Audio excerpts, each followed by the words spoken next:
In earlier video of preventive detention matter, I have discussed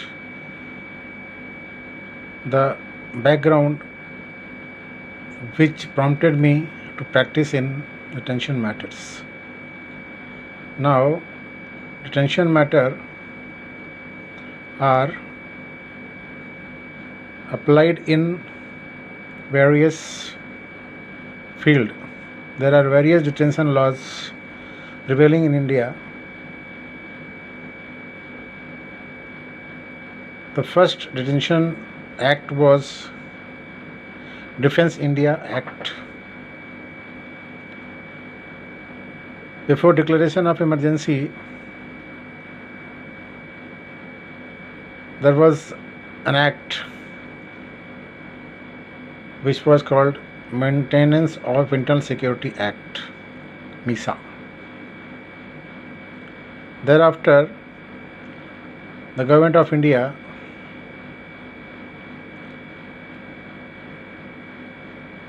to safeguard the revenue of the nation and to enhance the security of the nation, enacted another law that is called Cafe Posa, which is acronym of Conservation of Foreign Exchange and Prevention of Smuggling Activities Act 1974. Now, as I narrated in my earlier video, that I was in the department and have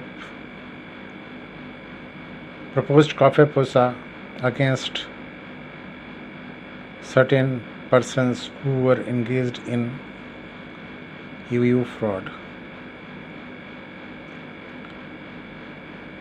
Now, question arises as to why Cafe Posa is related to customs.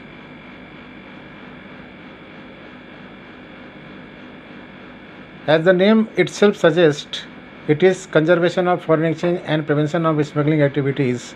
So whenever anyone commit any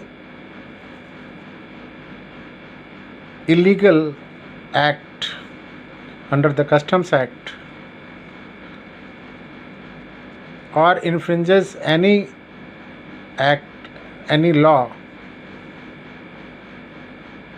which involves Customs Act, then that activity is called smuggling.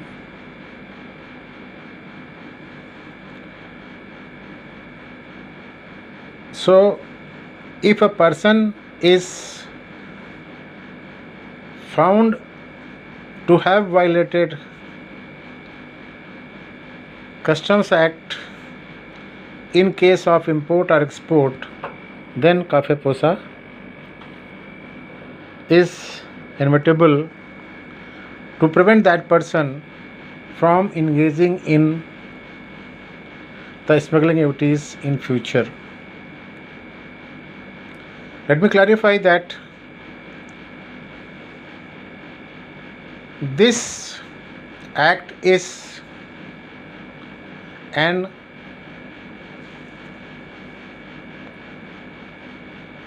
instrument in the hand of executive, and they have got all the power to pass an order of detention under Cafe Posa so that that person is prevented from engaging in smuggling activities. Now, this act is a small act consisting of 14 sections only.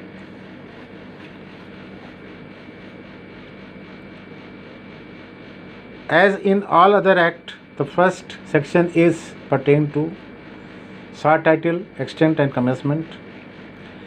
Second is definition. Third is power to make orders detaining certain persons. Fourth is execution of detention order. Section 5 is power to regulate place and conditions of detention. 5A is ground of detention severable. 6 is detention order not to be invalid or inoperative on certain grounds. 7 is power in relation to absconding persons. 8 is advisory board. 9 is cases in which and circumstances under which person may be detained for a period longer than 3 months without obtaining the opinion of advisory board. Section 10 is maximum period of detention. Section 10A is extension of period of detention. Section 11 is revocation of detention order. Section 12 is temporary release of persons detained. Section 12A is a special provision for dealing with emergency. Section 13 is protection of action taken in good faith, and 14 is appeal. Now, the definition part is very important, in which the detention order means an order under Section 3 of the Kafe-Posa Act. Person include a foreigner also. So, detention order can be issued in case of foreigner also who are engaged in smuggling activities.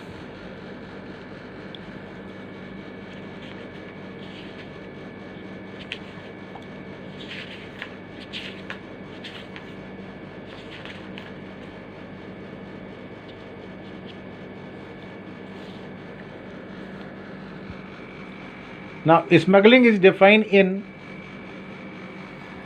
Kafe-Posa Act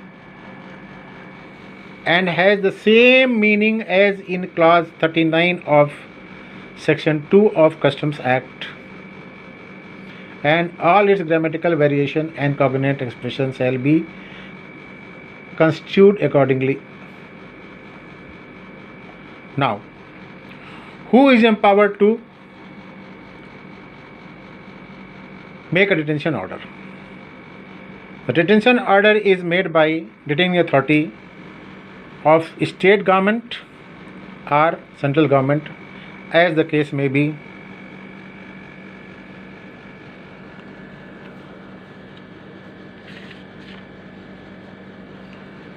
Then,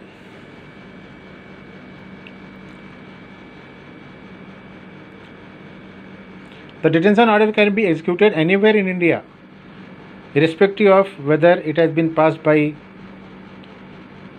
any state government. And in the detention order, detaining authority has to mention the place where the person has to be detained.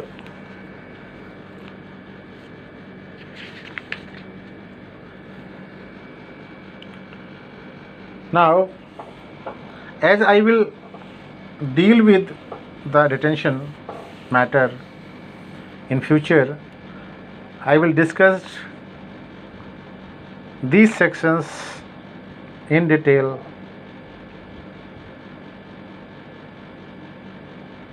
Now, if a person is to be detained under Kafe-Posa, then the authority which has detected custom violation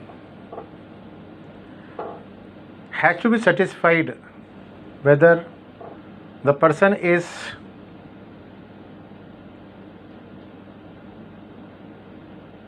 having propensity to engage in smuggling activities in future, and if that authority is satisfied, then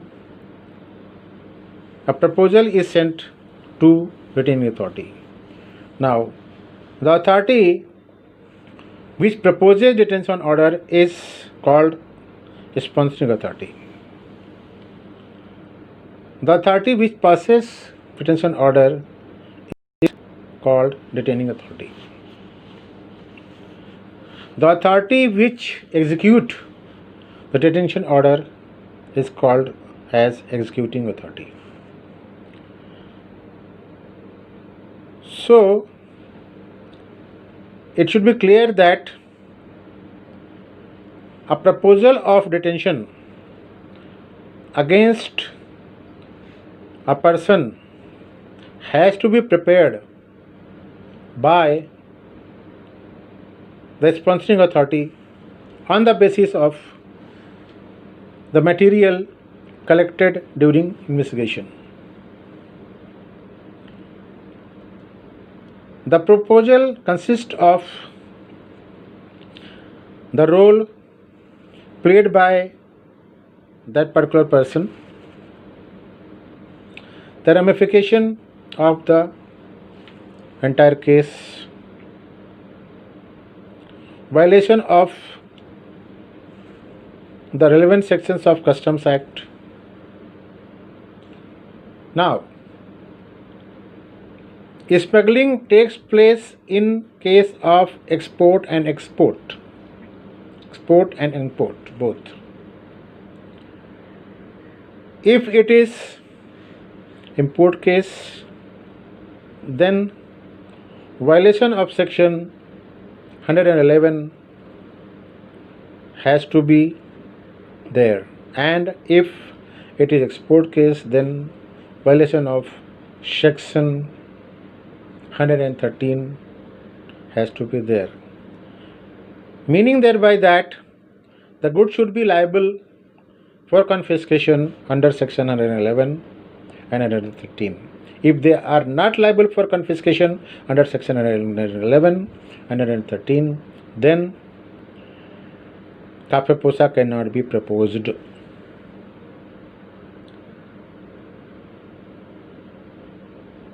Now,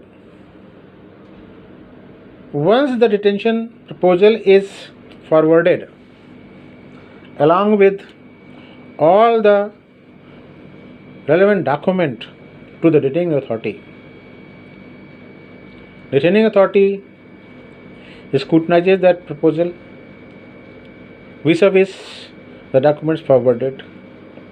If the detaining authority is not satisfied, then it may ask more material from the sponsoring authority, and after satisfying itself subjectively, only can pass detention order.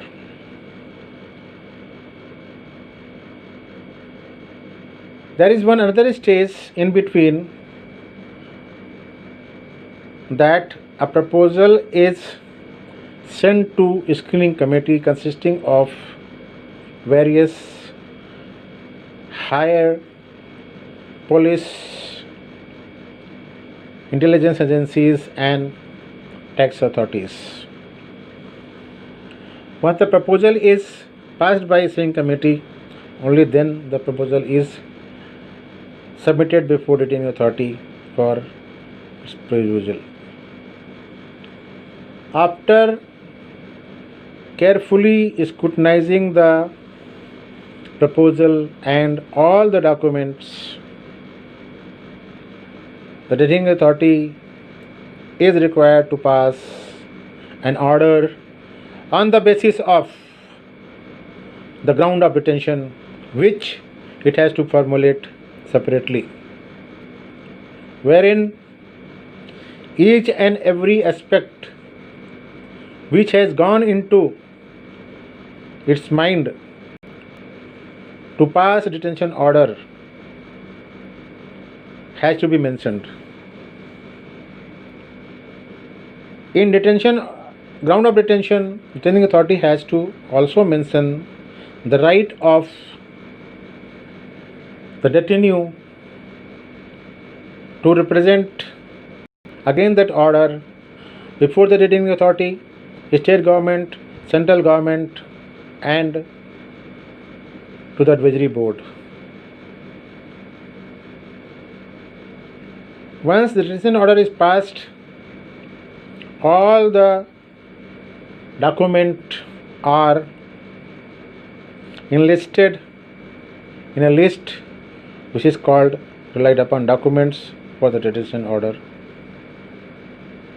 and then the detention order, government of detention, the list, and all the documents duly stamped by the authority and signed by the authority are forwarded to the executing authority. The executing authority has to make effort